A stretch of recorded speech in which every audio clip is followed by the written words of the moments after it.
আমাৰ গুৰুজনাই আমাৰ সমস্তজনৰ মাজতেই দি থৈ গুচি গ'ল চাৰিভাগী পুথি, কীৰ্তন, দশম, ঘোষা, ৰত্নাৱলী। কিন্তু হলে কি হ'ব? আজিও আমি সমস্তজনে এই কেইভাগী পুথি ওলোটাকৈ চাই আছো। গতিকে আমি সমস্তজনে আজিৰ পৰা ভগৱন্তৰ গুণনাম একান্তভাৱে সুদৃঢ় বিশ্বাসে শ্ৰৱণ কীৰ্তন কৰিবই লাগিব, নহলে কিন্তু নহব। এতিয়া আজি আপোনাসব ইয়ালৈ আহিছে, কি লবলৈ আহিছে? ভগৱন্তৰ গুণনাম শ্ৰৱণ কীৰ্তন কৰিম বুলি আহিছে। আৰু এই ভগৱন্ত প্ৰভুৰ গুণনাম শ্ৰৱণ কীৰ্তন কৰি আপোনাসবে সমস্তজনৰ মাজতেই গুৰুজনাই দি থৈ যোৱা এই ভক্তি ৰসৰ বিষয়ে আলোচনা কৰিব লাগিব। আমি এক শৰণ হৰিনাম ধৰ্ম গ্ৰহণ কৰিছো, গুৰুজনাই প্ৰচাৰ কৰা ধৰ্ম আমি গ্ৰহণ কৰিছো। গ্ৰহণ কৰিলেই নহব, আমি সমস্তজনেই সৎ চিন্তা, সৎ ভাৱধাৰা, এই গুণবিলাক আমাৰ সমস্তজনৰ গাতেই থাকিব লাগিব।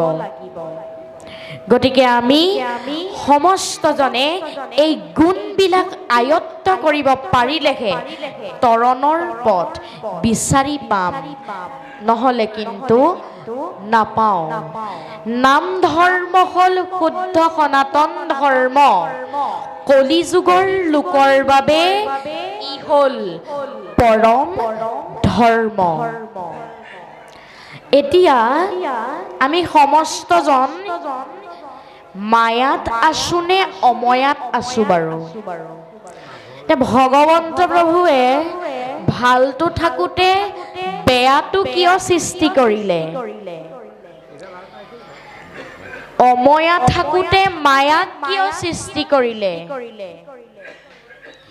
এই কথাবিলাক আমি সমস্তজনে ভাবি চোৱাৰ সময় আহি গ'ল। ঈশ্বৰ যেতিয়া অকলশৰে আছিল, পৰম আত্মা যেতিয়া অকলশৰে আছিল, তেতিয়া তেওঁ ভাবিছে অকলশৰে থাকি মই কৰিম কোনো কাজ, হৃদয়ত মহামায়া কৰিলন্ত বাজ। ঈশ্বৰ যেতিয়া একত আছিল, একত থকাৰ সময়ত কোনো মায়াই কাকো আকৰ্ষণ কৰিব নোৱাৰে। আপুনিও যদি একত থাকে, কোনো মায়াই আপোনাকো কিন্তু আকৰ্ষণ কৰিব নোৱাৰে। যেতিয়া পৰমাত্মা অকলশৰে আছিল, তেতিয়া তেওঁ হেনো সৃষ্টি কৰিবলৈ ইচ্ছা প্ৰকাশ কৰিলে, আৰু তেওঁ সৃষ্টি কৰিলে। কি সৃষ্টি কৰিলে?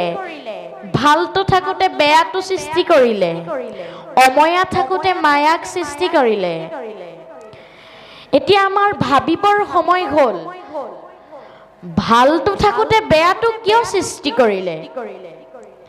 বহুতে কয় ঈশ্বৰে বেয়াটো সৃষ্টি কৰিবই নালাগিছিল। বেয়াটো যদি সৃষ্টি নকৰিলহেঁতেন, কেনেদৰে আমি ভাল বুলি বিবেচনা কৰিলোহেঁতেন?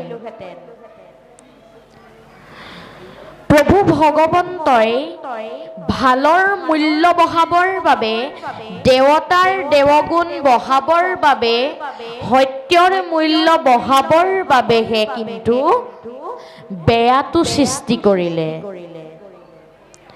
যদি অসুৰসকল নাথাকিলহেঁতেন, তেতিয়াহ'লে দেৱতাৰ দেৱগুণ নাথাকিলহেঁতেন। যদিহে অসত্য নাথাকিলহেঁতেন, কেনেদৰে আমি সত্য বুলি বিবেচনা কৰিলোহেঁতেন?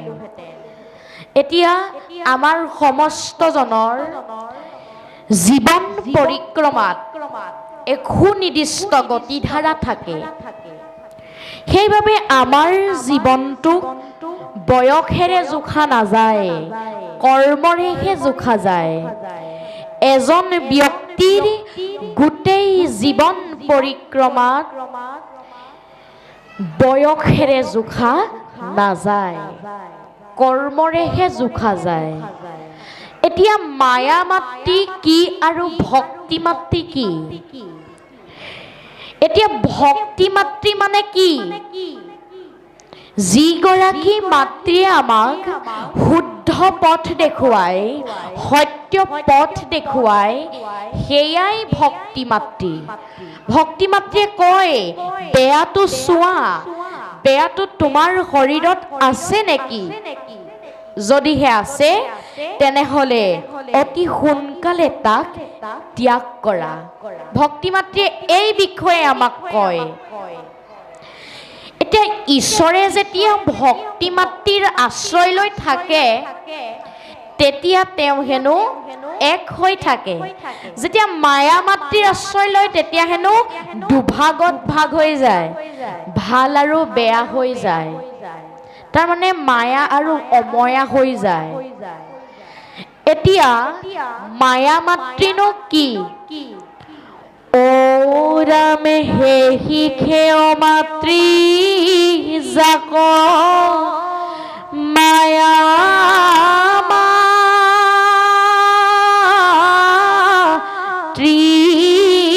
বোলে, যাক হন্তে পৰি মাক লাগে মায়া জালে। অমাতৃৰ বাবেহে আমি মায়াৰ জালত পৰিবলগীয়া হ'ল। অজ্ঞান অবিদ্যা জাত সন্তেও জয়, ঘোৰ তমোমুখে জাত সন্তে বান্ধি থয়। যাৰ দ্বাৰা অজ্ঞান আৰু অবিদ্যা উপজে, তমোগুণে মনটো বান্ধি ৰাখে, তাকে কোৱা হয় মায়া মাতৃ। আমি সমস্তজনে সেই মায়া মাতৃৰ আশ্ৰয় এৰি ভক্তি মাতৃৰ আশ্ৰয় ললেহে আমি সমস্তজনে তৰণৰ পথ বিচাৰি পাম। নহলে কিন্তু আমি তৰণৰ পথ কেতিয়াও বিচাৰি নাপাম। এতিয়া মহাপুৰুষ গুৰুজনাই ভাগৱত কিয় লিখিলে? হৰি হৰি বোলা পুৰুষ উদ্ধাৰা, ৰাম ৰাম বোলা পুৰুষ উদ্ধাৰা। ইয়াত পুৰুষ শব্দটোৱে জীৱক বুজাইছে। জীৱ মাত্ৰেই পুৰুষ আৰু দেহ মাত্ৰেই হ'ল প্ৰকৃতি। আমি সমস্তজন হলো পুৰুষ।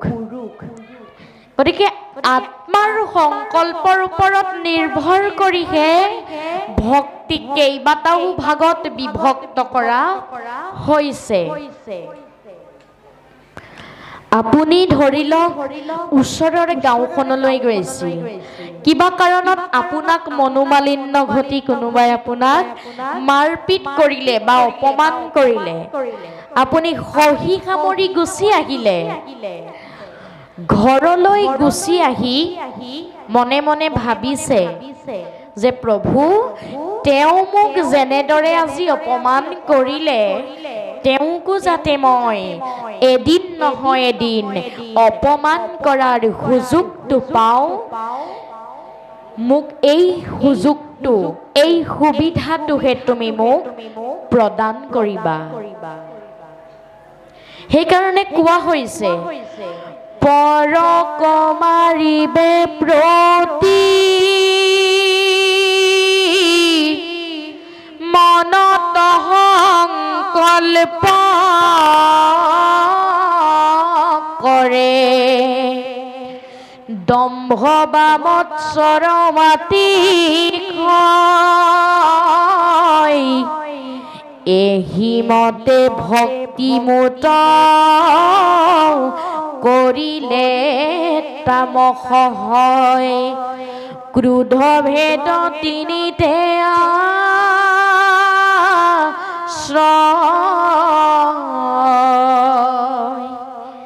আমি সমস্তজনে এই যেটো তামসিক ভক্তি বুলি কোৱা হৈছে তামসিক ভক্তি কৰিব নাপায় আমি সহি সামৰি গুচি আহিলো ঘৰত আহি আকৌ ভগৱন্তকে প্ৰাৰ্থনা কৰিছো যে প্ৰভু তেওঁ যেনেদৰে মোক অপমান কৰিলে তেওঁকো যাতে মই অপমান কৰিব পাৰো এই সুযোগটো তুমি মোক প্ৰদান কৰিবা এই ভাৱটোকে কোৱা হৈছে তামসিক ভক্তি আকৌ কোৱা হৈছে বিষয়ত কৰি আশা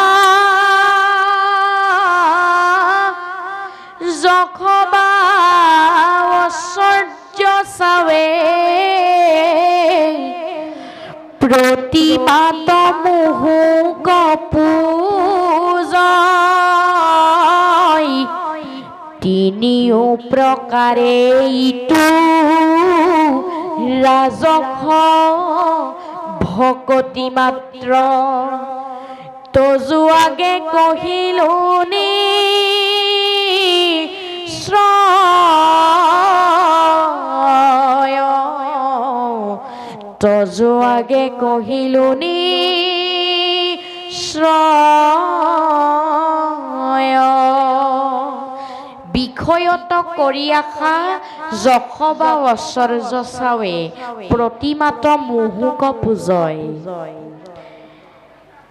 তাৰ মানে আমি যদি একান্তভাৱে ঈশ্বৰক ভক্তি নকৰি কেৱল মাত্ৰ ধনং দেহি বিদ্যাং দেহি যশং দেহি পুত্ৰং দেহি এইদৰে যদি আমি ভগৱন্তক পূজা অৰ্চনা কৰি থাকো এই ভাৱটোকে কোৱা হৈছে ৰাজসিক ভক্তি আমি সমস্তই কেতিয়াও ৰাজসিক ভক্তি কৰিব নাপায় তাৰ প্ৰমাণ আছে যে কুৰুক্ষেত্ৰ যুদ্ধৰ পাছত যেতিয়া প্ৰভু ভগৱন্তই পঞ্চপাণ্ডৱৰ পৰা বিদায় লৈ নিজ ৰাজ্য দ্বাৰকালৈ যাবলৈ ওলাইছে তেতিয়া তেওঁ সকলোৰে পৰা বিদায় লৈ আহি শেষ বিদায়টো কুন্তীৰ ওচৰত তাৰমানে পেহীয়েকৰ ওচৰত ল'বলৈ আহিছে আৰু পেহীয়েকক কৈছে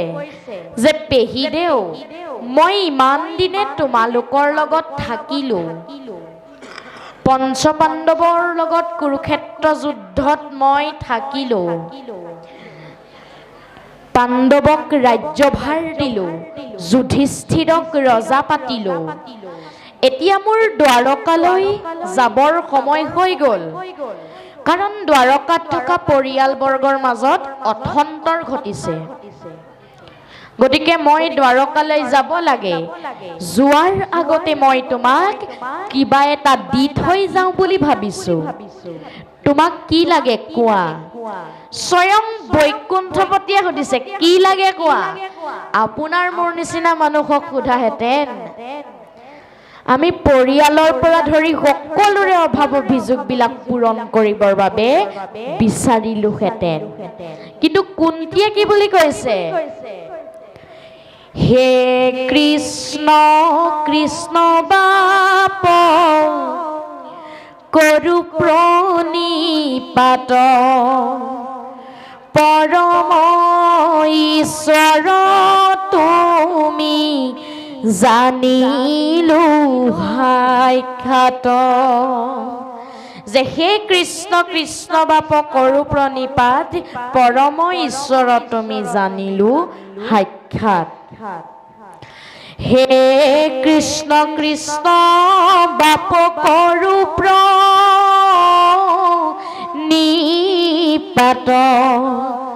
পৰম ঈশ্বৰ তুমি জানিলো সাক্ষাৎ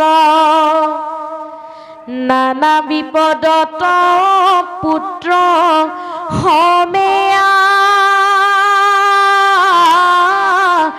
আশা ৰাখি ওচতকে শিশুক যেন ঢাকি ৰাখে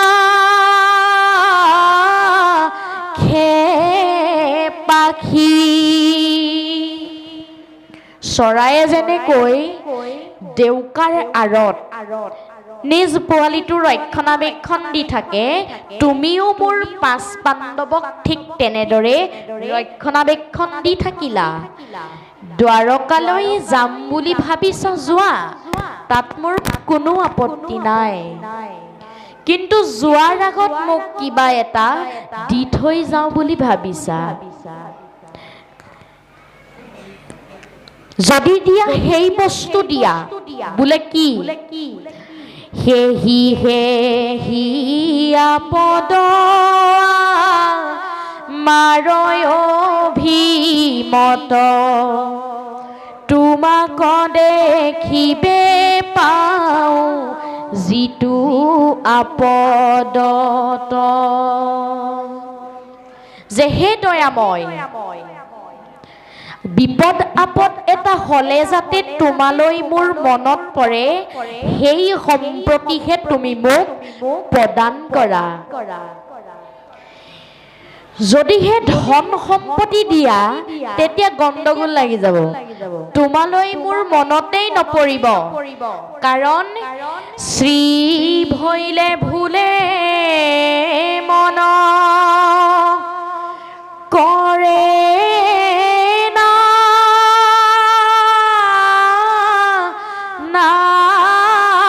কাম, সম্পদত নপৰে লৈ বাকত বনাম।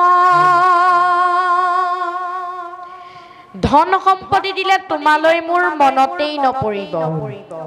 যদি দিব বিচাৰিছা সেই বস্তু দিয়া। বোলে কি?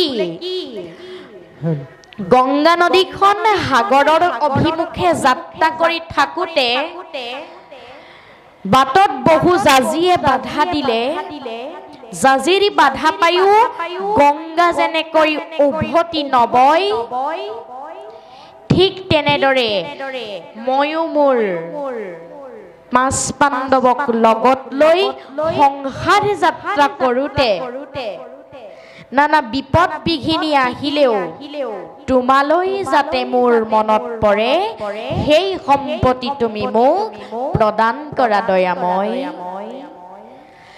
যেন জাজি গংগা কণী ৰোধ কৰে যদি, সাগৰত পৰয়ত থাপি দেৱ নদী, হেহি মতে বিঘিনি কোন গণি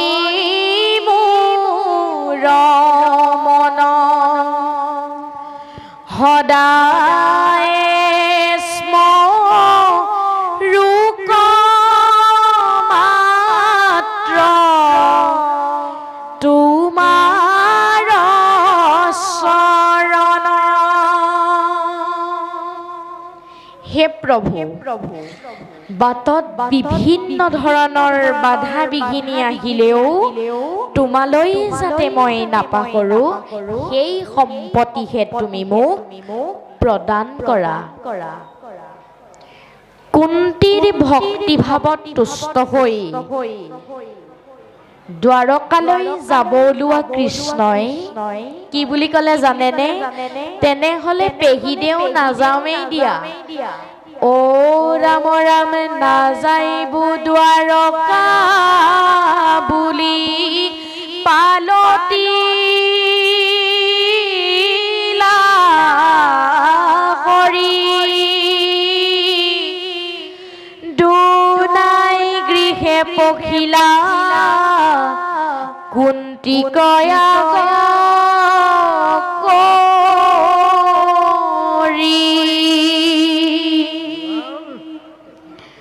প্ৰভু ভগৱন্ত প্ৰভুৱে কুন্তিৰ ভক্তি ভাৱত তুষ্ট হৈ দ্বাৰকালৈ নাযাওঁ বুলি আকৌ কুন্তিৰ লগতেই পাঁচ পাণ্ডৱৰ লগতেই বসবাস কৰিবলৈ ল'লে।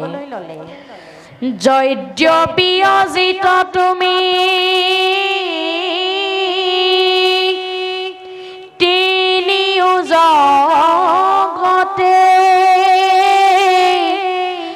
তথাপি তোমাক জিনে হেহিখে ভকতে।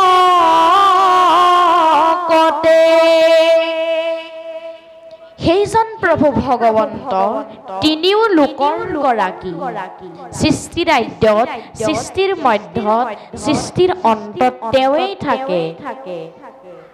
তেওঁৱেই সৃজন কৰোতা, পালন কৰোতা, নাশ কৰোতা। কিন্তু হলে কি হ'ব? তেওঁকো বৈশ্য কৰে তেওঁৰ ভকতে।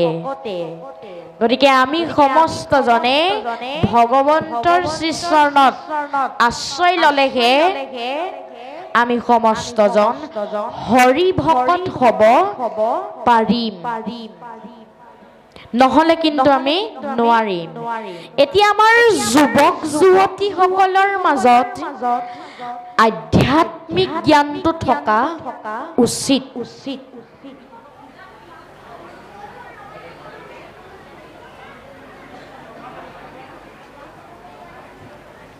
এতিয়া আধ্যাত্মিকতা মানেনো কি? আধ্যাত্মিকতা মানে হ'ল আমাৰ সমস্তজনৰ ভগৱন্তৰ লগত থকা সম্বন্ধ। আধ্যাত্মিকতা বুলি কওঁতে ঈশ্বৰী কৃষ্ণৰ লগত চিৰকাল সম্বন্ধ থকা জীৱবিলাকৰ এক চিৰন্তন গুণ। যেনেদৰে সোণৰ সৰু সৰু কণিকাবিলাক সোণৰ খনিৰেই অংশ, ঠিক তেনেদৰে জীৱবিলাকো ভগৱন্তৰ একো একোটা আধ্যাত্মিক অংশ অৱতাৰ। কাৰণ ব্ৰহ্মৰে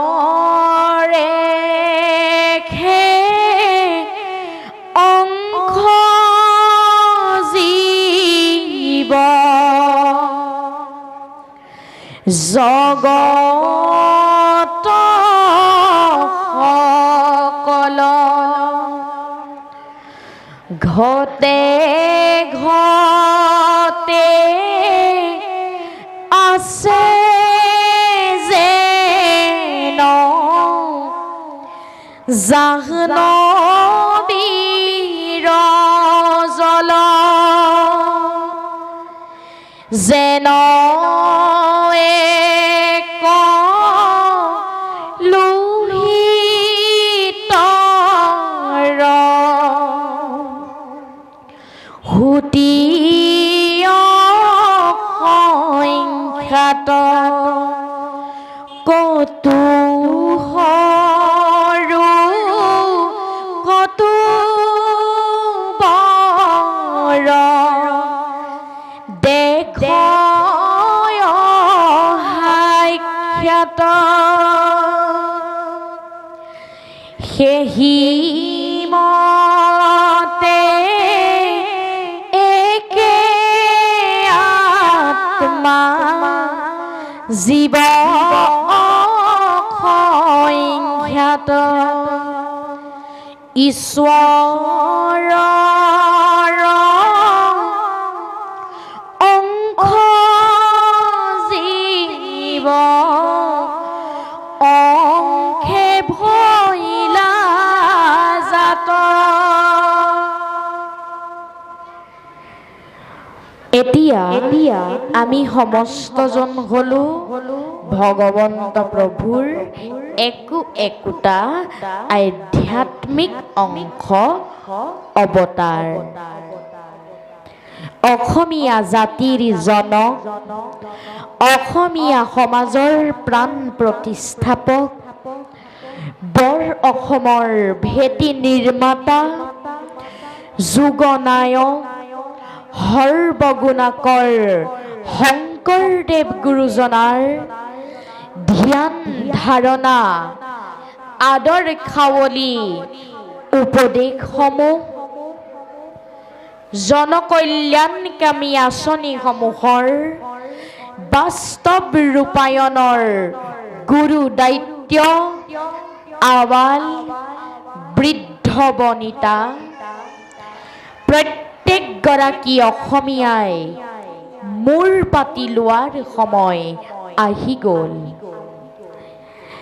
আজি আমাক শংকৰদেৱৰ দৰে মেধা শক্তি সম্পন্ন, তীক্ষ্ণ বুদ্ধিমন্ত আৰু প্ৰতিভাশালী ছাত্ৰ ছাত্ৰীৰ প্ৰয়োজন। শংকৰদেৱে অতি কম সময়ৰ ভিতৰতে কৰতল কমল কমল দল নয়ন এই আকাৰ উকাৰ নথকা গীতটি লিখিয়েই সকলোকে অবাক কৰি দিছিল। শিক্ষাগুৰু মহেন্দ্ৰ কন্দলীৰ টোলত শিক্ষা গ্ৰহণৰ আৰম্ভণিতেই এনেকুৱা চমৎকাৰ দেখুৱাবলৈ সমৰ্থ হ'ল। আমাৰ গুৰুজনাই অতি কম সময়ৰ ভিতৰতেই 4 বেদ 14 শাস্ত্ৰ 18 পুৰাণ আদিৰ জ্ঞান লৈছিল। এতিয়া আমাৰ গুৰুজনাৰ নামটো শংকৰ নাৰাখি অন্য এটা নামো ৰাখিব পাৰিলহেঁতেন। কিয় নাৰাখিলে? আমি যদি এবাৰ ভাবি চাওঁ, বৈষ্ণৱ মহাপুৰুষ চাৰিওজনাৰ উপৰি পুৰুষৰ ধৰ্মবিলাকলৈ চালে দেখা যায় যে দুগৰাকীৰ পূৰ্বপুৰুষ আছিল বৈষ্ণৱ ধৰ্মৰ আৰু দুগৰাকীৰ উপৰি পুৰুষ আছিল শাক্ত ধৰ্মৰ। শংকৰদেৱৰ পূৰ্বপুৰুষ চণ্ডীবৰ আছিল দুৰ্গা দেৱীৰ ভকত। তেওঁৰ নাতিয়েক কুসুম্বৰে শিৱক ভজনা কৰি পুত্ৰ লাভ কৰাৰ কাৰণে পুত্ৰৰ নাম থৈছিল শংকৰ। আৰু সেইজনাই হ'ল আমাৰ পৰম কৃপালু গুৰু শংকৰদেৱ। এতিয়া গুৰু মানেনো কি? গু শব্দই অন্ধকাৰ বুজাইছে আৰু ৰু শব্দই পোহৰ বা জ্ঞানক বুজাইছে। যিজনে আমাক অন্ধকাৰৰ পৰা জ্ঞানৰ পোহৰলৈ লৈ আহে সেইজনকেই গুৰু বুলি কোৱা হয়।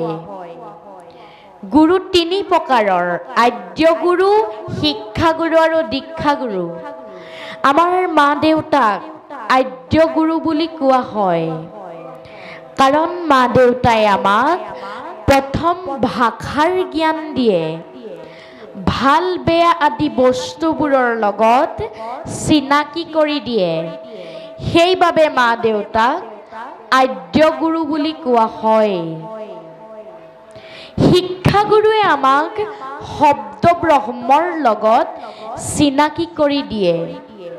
যি ল'ৰা ছোৱালীয়ে শিক্ষাগুৰুক মান সন্মান শ্ৰদ্ধা ভক্তি কৰিব, সেই ল'ৰা ছোৱালীয়ে জীৱনত বহুতো নজনা কথা শিকিব পাৰিব।